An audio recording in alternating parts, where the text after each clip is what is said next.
Video ini merupakan video tugas pertama dari mata kuliah Desain Analisis Algoritma, yang dimana kami membuat sebuah laporan implementasi dan analisis algoritma dari sebuah sorting, dan kami memilih bubble sort. Tugas ini merupakan tugas kelompok yang terdiri dari tiga anggota. Yang pertama ada Iwayan Putra Divkastra dengan NIM akhir 31, saya sendiri Putu Hara Kastadewa dengan NIM akhir 33, dan ada Iputu Galang Januarta Rajasa dengan NIM akhir 37. Jadi, eh, seperti yang saya bilang di awal, yang kami pilih adalah bubble sort, yang dimana sorting algoritma ini merupakan algoritma pengurutan yang eh, melibatkan atau melakukan pertukaran data secara berulang, yang dimana elemen satu dan elemen 2 kita bandingkan. Jadi di sini menggunakan operator pembanding sesuai dengan apa yang diminta oleh kodenya. Jika diminta yang lebih kecil, maka jika kita bandingkan elemen satu dan elemen 2, kita bandingkan mana yang lebih kecil, maka akan dibawa ke sebelah kiri. Dan itu akan melakukan secara berulang-ulang sampai sudah tidak ada lagi yang bisa dibandingkan, atau sampai semuanya sudah terurut.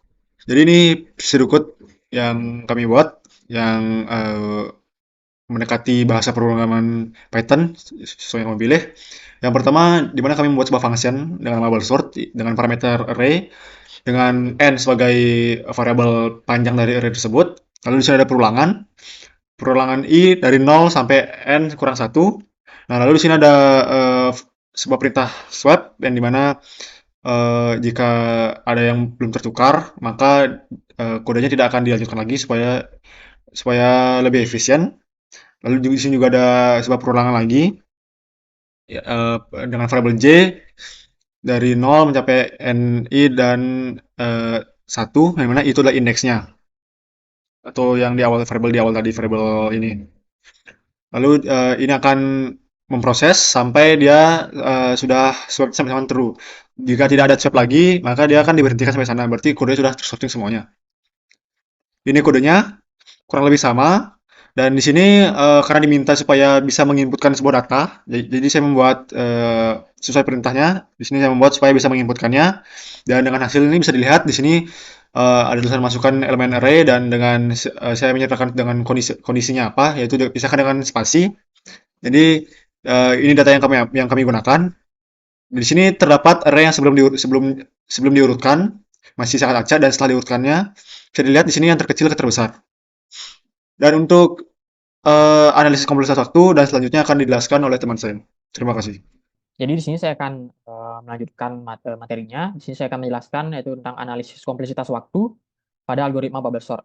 Jadi yang pertama itu ada worst case skenario-nya yang dilambangkan dengan ON pangkat 2, yang dimana bubble sort ini memiliki kompleksitas waktu terburuk ON pangkat 2 karena pada setiap iterasi algoritma ini akan melakukan dua loop yang bersarang dan berkembang secara kuadrat sesuai dengan jumlah elemennya. Nah, setelah itu ada best case skenario atau kasus sebaiknya yang dilambangkan dengan ON, di mana jika array sudah terurut, maka pada setiap iterasi loop luar yang dilambangkan dengan I, maka tidak akan ada pertukaran yang dilakukan. Sehingga algoritma ini dapat menghentikan eksekusi salah satu iterasi dan membuat kompleksitasnya itu menjadi ON. Nah, setelah itu ada average case scenario atau kasus rata-ratanya yang dilambangkan di sini ON pangkat 2 juga, karena di sini rata-rata kasusnya itu akan mengikuti pola kasus terburuknya. Karena di mana setiap elemen memerlukan pemeriksaan pada setiap iterasi.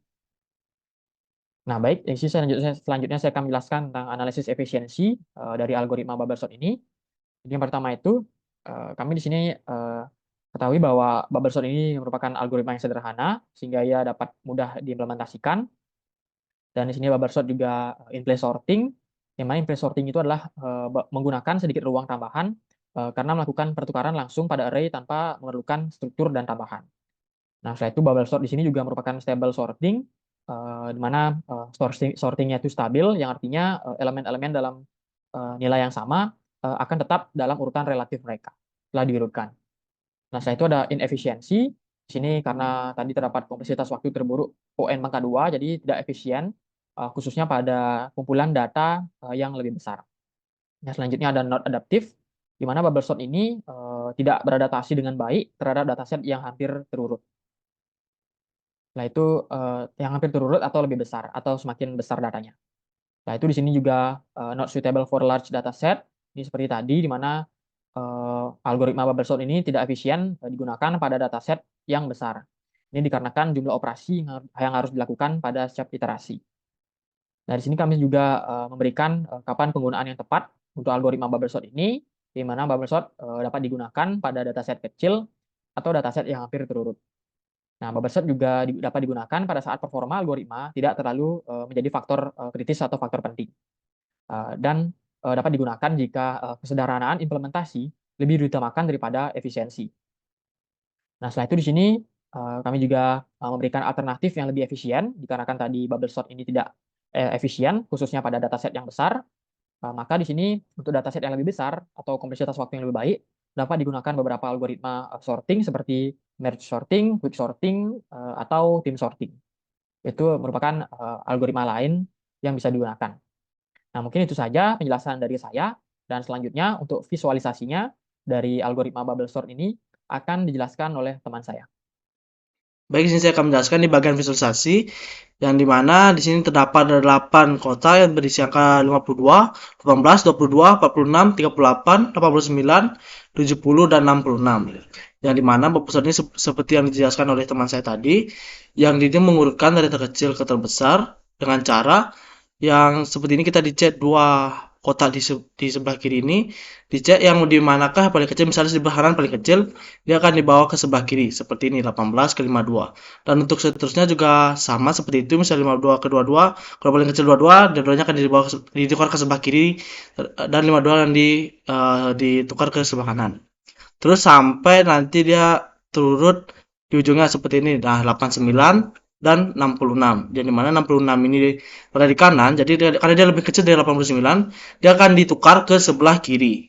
Nah, langsung ke fase yang kedua, karena di sini masih kita cek terdiri masih ada yang belum terurut, jadi kita cek lagi sekali, di mana terdapat 18, 22, 46, dan 38. Nah, yang dimana 46 dan 38 ini kan masih lebih kecil 38, namun dia berada di sebelah kanan, jadi dia ditukar ke sebelah kiri.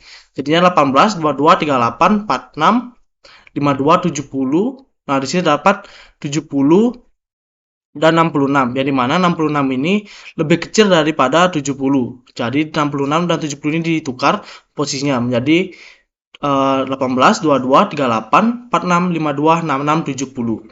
Nah, terus di sini 70 dan 89 karena sudah posisinya ini terurut 70 dan 89, 70 lebih kecil daripada 89. Jadi untuk bubble sort visualisasi ini sudah terurut dari terkecil ke terbesar, yaitu 18, 22, 38, 46, 52, 66, 70, dan 89. Jadi kesimpulannya dari laporan bubble sort kami ini, tadi bubble sortnya adalah metode algoritma pengurutan atau sorting data secara berulang, yang dimana proses ini akan terus terulang sehingga data nantinya akan sesuai dengan kriteria yang dibutuhkan. Namun kelemahan dari bubble sort ini adalah algoritmanya tidak efisien terhadap jumlah data yang besar dan sulit beradaptasi terhadap dataset yang hampir terurut. Jadi situ ya presentasi atau video dari laporan bubble sort kami. Kami ucapkan terima kasih dan mohon maaf jika ada salah kata.